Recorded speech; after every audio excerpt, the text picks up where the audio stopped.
সকাল 9টা। বাসের জন্য ওয়েট করতেছি। একটুর জন্য কলেজ বাস মিস হয়ে গেছে। তো ঠিকানা মমিত তো আরও আজকে তেমন একটা দেখা নাই। যাই বা আসছে, ওঠা যাচ্ছে না, লোকজন ভর্তি। তো একটি বিআরটিসি দেখতে পেয়ে তার 2 তলায় চেপে বসলাম। তো যেদিন এরকম কলেজ বাস মিস হয়, খুবই দুর্ভোগ পোহাতে হয়, চাপাচাপি কাদাকাদি করে। তো বিআরটিসি বক্সিবাজার মোড়ে নামিয়ে দিল। সেখান থেকে একটি রিক্সা নিয়ে নিলাম।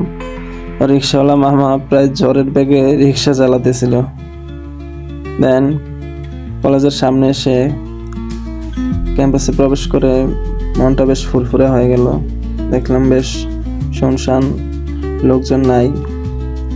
তো হাঁটতে হাঁটতে সোজা চলে গেলাম ক্যাফেটেরিয়ার দিকে সকালের নাস্তা করতে।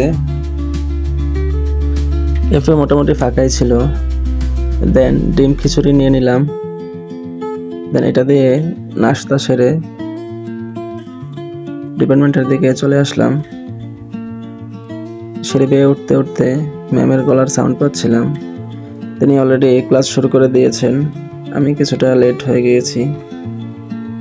তো আজকে বেশ ভালো স্টুডেন্ট এসেছিল, অ্যাটেন্ডেন্স অনেক ভালো ছিল। সবাই বেশ মনোযোগ দিয়ে লেকচার শুনছিল। তো আমি কিছু নোট আউট করে নিয়েছিলাম। আজকে মোটামুটি 3টি ক্লাস ছিল। ক্লাস শেষ হওয়ার পরে আমি নীলক্ষেত গিয়েছিলাম, কিছু টুকিটাকি জিনিসপত্র দরকার ছিল। তো ওসব কেনার পরে আবার বাসে চেপে বসলাম। দেন দীর্ঘ 1.5-2 ঘন্টা যানজট ঠেলে তারপর বাসায় ফিরে আসলাম।